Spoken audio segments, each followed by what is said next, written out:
30년 동안 저는 믿고 있었어요. 제가 못난 엄마라서 아이를 보낼 수밖에 없었다고요. 그 죄책감을 안고 하루하루를 버텼습니다. 그런데 친구 딸 결혼식에서 신랑의 얼굴을 본 순간 심장이 멈췄어요. 그 눈매, 그 손목의 작은 점. 30년 전 제 품에서 사라진 아이와 너무 닮아 있었거든요.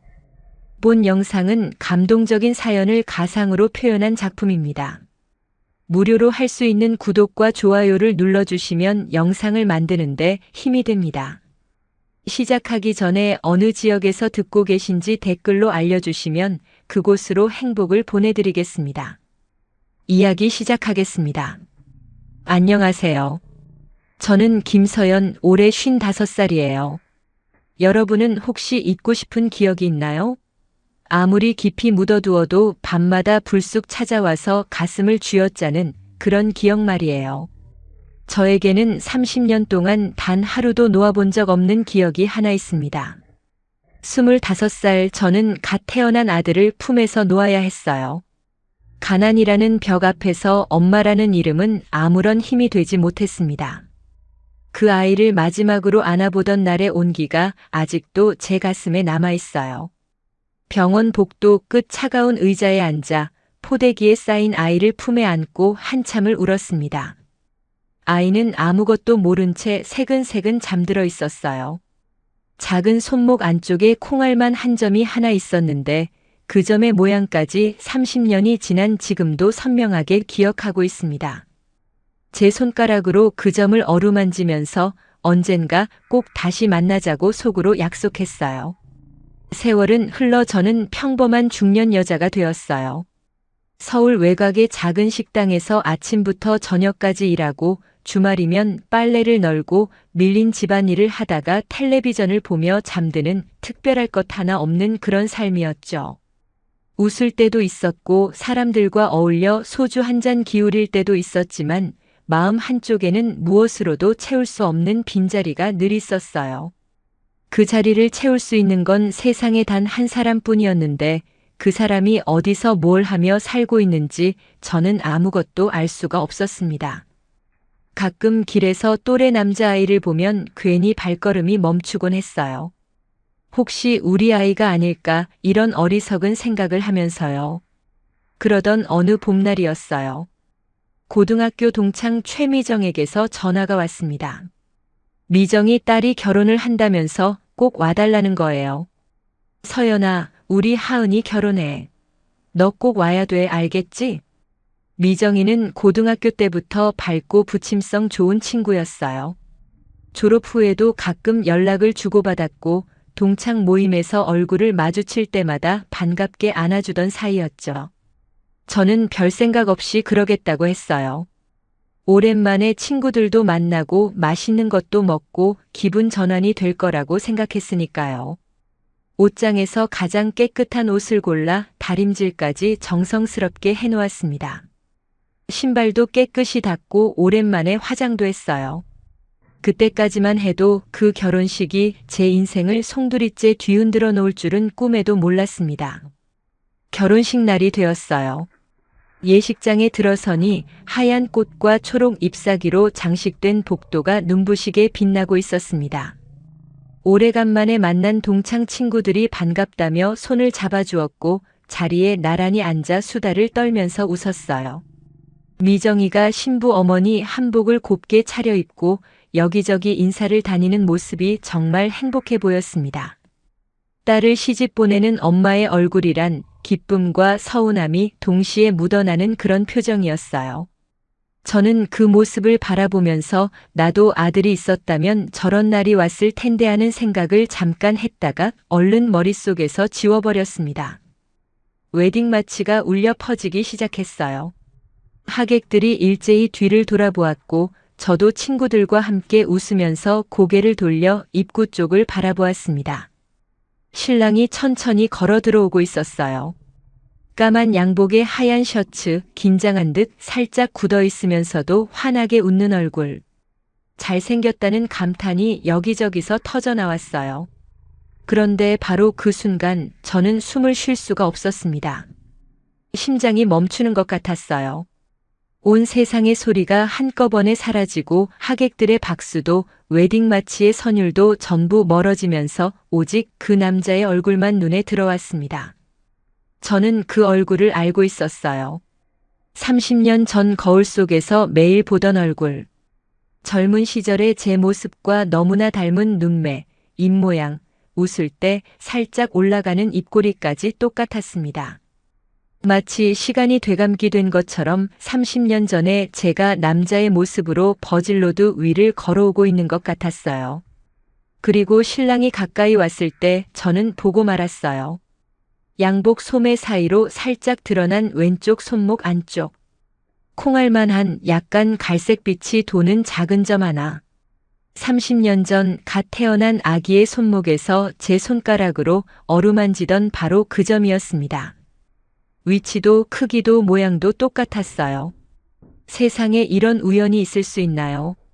서연아, 괜찮아? 얼굴이 왜 그래? 옆에 앉은 친구가 제 팔을 흔들었지만 저는 대답할 수가 없었어요. 다리에 힘이 풀려 의자 등받이를 꽉 움켜쥐었습니다. 손끝이 하얗게 질릴 만큼 세게 잡았지만 몸이 떨리는 건 멈출 수가 없었어요. 가슴 깊은 곳에서 30년 동안 꾹꾹 눌러놓았던 무언가가 갈라진 둑처럼 무너져 내리고 있었습니다.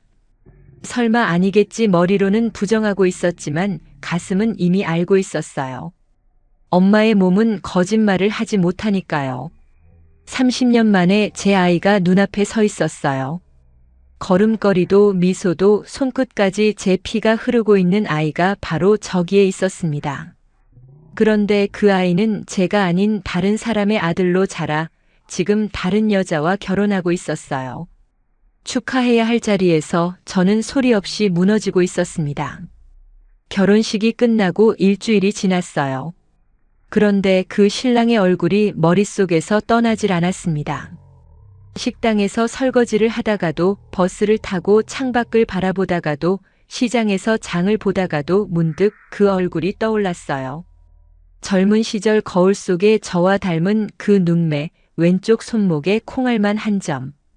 잠을 자다가도 새벽에 벌떡 일어나 앉곤 했습니다. 꿈속에서 그 아이가 저를 부르는 것 같았거든요. 설마라는 말로 스스로를 100번도 넘게 달래보았지만 엄마의 직감이라는 건 이성으로 누를 수 있는 게 아니더라고요. 결국 열흘째 되던 날 저는 미정이에게 전화를 걸었어요. 손가락이 떨려서 번호를 3번이나 잘못 눌렀습니다. 심호흡을 하고 다시 눌렀어요. 신호음이 울리는 동안 심장이 터질 것 같았습니다. 미정이가 밝은 목소리로 전화를 받았어요. 어머, 서연아, 결혼식 와줘서 고마웠어. 하은이도 너무 좋아했어. 저는 최대한 자연스럽게 말을 꺼냈어요. 결혼식 잘 봤다고 신랑이 참 듬직하고 잘생겼다고 칭찬을 하면서 아주 조심스럽게 물었습니다.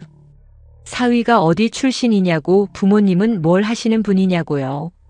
미정이는 아무런 의심 없이 이야기를 들려주었어요. 정우는 참 착한 아이야.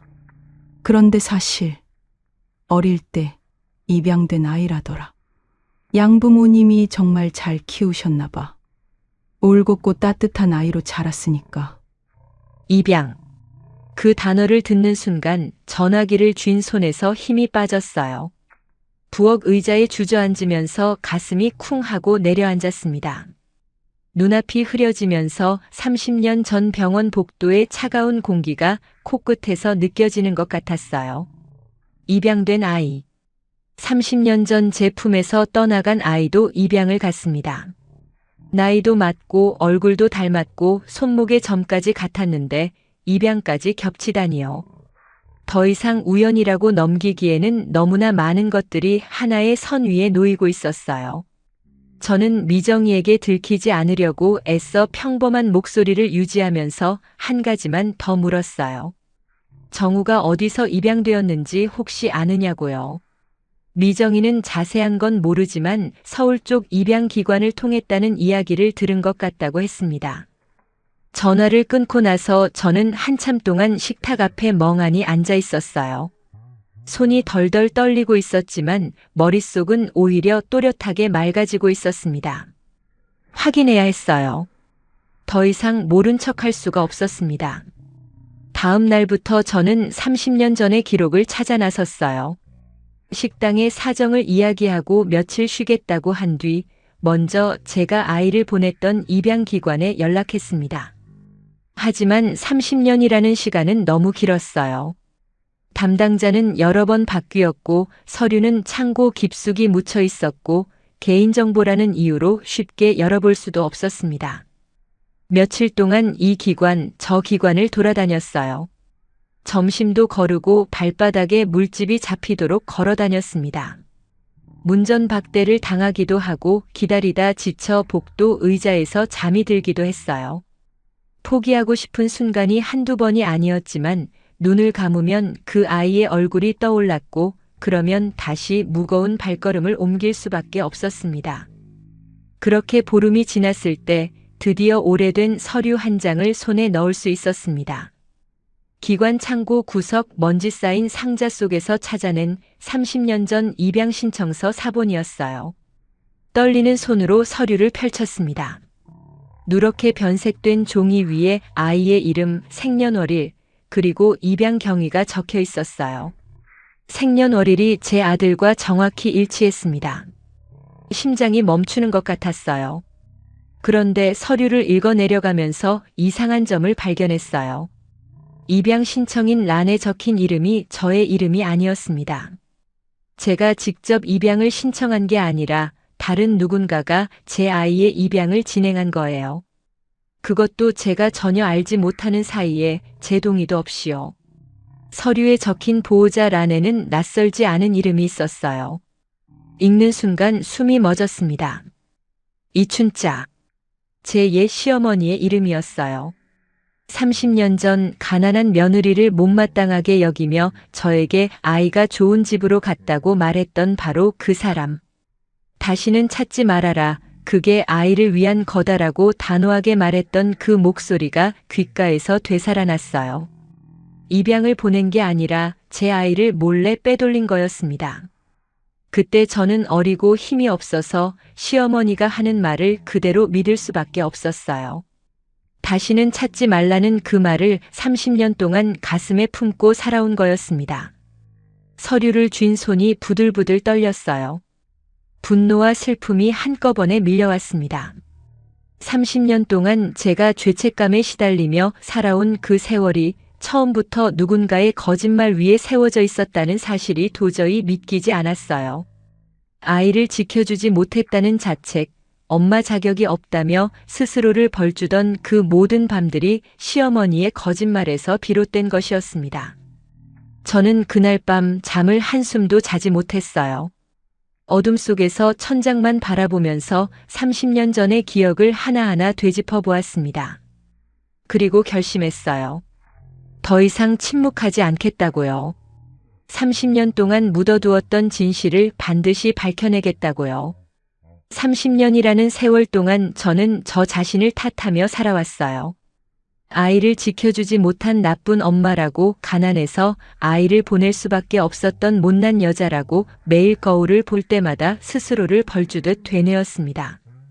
그런데 그게 전부 거짓말이었다니요. 처음부터 단 한순간도 제가 선택한 일이 아니었어요. 제가 아이를 보낸 게 아니었습니다. 누군가가 제 품에서 아이를 빼앗아간 거였어요. 그리고 그 누군가는 먼 남이 아니라 제가 30년 동안 어머니라고 불렀던 사람이었습니다. 입양 서류에 적힌 시어머니 이춘자의 이름을 확인한 뒤 저는 30년 전의 기억을 처음부터 다시 되짚어 보았습니다. 그때 저는 25이었어요. 남편과 이혼 절차를 밟고 있었고 시댁에서 살고 있었죠. 아이를 낳은 지 석 달쯤 됐을 때였어요. 한겨울이었습니다. 시어머니가 제 방에 들어와 앉으시더니 이렇게 말했어요. 서연아, 네가 아이를 키울 형편이 안 되잖니. 좋은 집에서 키워주겠다는 데가 있어. 아이를 위해서 보내주는 게 맞아. 저는 울면서 싫다고 했어요. 아무리 가난해도 제가 키우겠다고 어떻게든 일해서 먹여 살리겠다고 매달렸습니다. 하지만 시어머니는 단호했어요. 당장 나갈 곳도 없는 주제에 아이를 어떻게 키우겠느냐고 엄마가 되려면 아이를 위해 희생할 줄도 알아야 한다고 했죠. 저는 며칠 동안 밥도 먹지 못하고 아이를 안은 채 울기만 했어요. 젖을 물리면서 이 아이만큼은 절대 놓지 않겠다고 이를 악물었습니다. 그러던 어느 날 아침 눈을 떠보니 아이가 없었어요. 제 옆에 누워 있어야 할 자리가 텅 비어 있었습니다. 시어머니가 밤사이에 제가 잠든 틈을 타서 아이를 데려간 거예요. 빈 이불을 더듬으면서 저는 미친 사람처럼 소리를 질렀습니다. 미친 듯이 시어머니에게 달려갔지만 돌아온 말은 차갑기만 했어요. 벌써 보냈어? 좋은 집이야. 다시는 찾으려 하지 마. 그게 아이를 위한 거다. 그때 저는 25살의 힘없는 여자였어요. 돈도 없고 갈 곳도 없고 도와줄 사람도 아무도 없었습니다. 부모님은 이미 돌아가셨고 형제도 없었어요. 세상에 홀로 서 있는 기분이었습니다. 시어머니의 말을 믿을 수밖에 없었어요. 아니, 솔직히 말하면 믿고 싶었던 건지도 몰라요. 아이가 정말 좋은 집에서 배불리 먹고 따뜻하게 잘 자라고 있다고 생각해야 제가 살아갈 수 있었으니까요. 그래서 30년 동안 묻어두었습니다. 가슴에 돌덩이 하나를 얹고 그 무게를 안은 채 하루하루를 이를 악물고 버텨온 거예요. 그런데 서류를 자세히 들여다보면서 저는 더 큰 충격을 받았어요. 입양기관의 기록에 따르면 시어머니는 아이를 보내면서 상당한 금액의 돈을 받았다고 적혀 있었습니다. 제 눈을 의심했어요. 2번, 3번 다시 읽어보았지만 글씨는 변하지 않았습니다. 제 아이를 판 거나 다름없었어요. 가난한 며느리가 낳은 아이가 눈에 거슬렸던 거죠. 집안의 체면에 흠이 된다고 생각했던 겁니다. 돈과 체면 그 두 가지를 위해 갓난아이를 엄마에게서 떼어놓은 거예요. 저에게는 좋은 집에 입양을 보냈다고 거짓말을 해놓고 실제로는 돈을 받고 제 핏줄을 넘긴 거였습니다. 분노가 온몸을 타고 올라왔어요. 손끝부터 발끝까지 뜨겁게 달아올랐습니다. 이가 갈렸어요.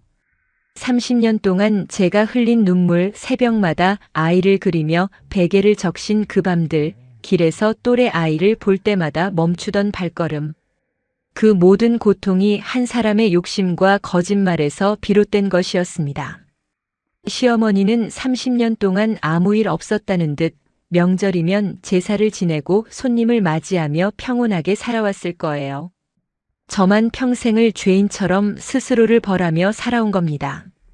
저는 서류를 가슴에 꼭 안고 한참을 울었어요. 식탁에 엎드려 어깨가 들썩이도록 울었습니다. 하지만 그 눈물은 예전의 눈물과는 달랐어요. 슬픔만이 아니라 분노와 결의가 함께 섞인 눈물이었습니다. 울고 나니 오히려 마음이 단단해지는 것을 느꼈어요. 30년 동안 저를 짓눌렀던 죄책감이 비로소 벗겨지면서 그 아래에 감춰져 있던 진짜 감정이 드러난 거예요. 억울함, 그리고 반드시 바로 잡아야 한다는 의지였습니다. 그때 마침 미정이에게서 연락이 왔어요. 정우와 하은이의 결혼 피로연을 따로 크게 한다면서 양가 어른들과 가까운 지인들만 모시는 자리라고 했어요. 저도 꼭 와달라는 거였습니다. 양가 어른들. 그 말을 듣는 순간 시어머니도 그 자리에 올 수 있겠다는 생각이 번개처럼 스쳤어요. 저는 그 전화를 받으면서 마치 하늘이 기회를 주는 것 같다는 생각이 들었습니다. 그래, 꼭 갈게. 미정아. 전화를 끊고 저는 조용히 서류를 정리했습니다. 30년 전의 입양 기록, 시어머니의 이름이 적힌 서류, 그리고 그동안 제가 찾아낸 모든 증거를 하나의 봉투에 담았어요. 봉투를 가슴에 안으니 이상하게도 마음이 차분해졌습니다. 피로연 날 모든 사람이 모인 자리에서 진실을 밝히기로 결심했어요. 더 이상 숨기지 않겠다고, 더 이상 혼자 울지 않겠다고요. 30년 동안 묻어두었던 하늘, 이제 세상 앞에 꺼내놓을 때가 된 거예요. 사람이 30년을 참으면 어떻게 될까요? 분노가 사라질 거라고 생각하시나요? 아니에요. 30년이라는 시간은 분노를 없애는 게 아니라 오히려 단단하게 굳혀놓더라고요. 마치 속에서 천천히 익어가는 수처럼 겉으로는 조용하지만 안에서는 끝없이 타오르는 거예요. 피로연 날 아침 저는 거울 앞에 서서 제 얼굴을 오래도록 바라보았습니다. 55해를 살아온 주름 사이로 25살의 제가 보이는 것 같았어요. 아이를 빼앗기고 복도에서 울부짖던 그 여자가요. 가방 안에 서류 봉투를 넣고 집을 나섰습니다. 버스를 타고 피로연 장소로 향하는 동안 창밖에 벚꽃이 바람에 흩날리고 있었어요. 이 꽃잎들처럼 오늘 30년의 거짓말이 흩어질 거라고 생각하니 이상하게도 마음이 고요해졌습니다. 피로연 장소에 들어서자 하객들의 웃음소리가 물결처럼 밀려왔어요. 둥근 테이블마다 꽃이 놓여 있었고 사람들은 잔을 기울이며 축하 인사를 나누고 있었습니다. 미정이가 멀리서 손을 흔들었고 저는 웃으며 인사를 했어요. 그리고 시선을 돌렸을 때 심장이 얼어붙었습니다. 테이블 한쪽 끝에 70대의 여자가 앉아 있었어요. 흰 머리카락에 짙은 한복, 꼿꼿한 자세. 30년 만에 마주하는 시어머니 이춘자였습니다.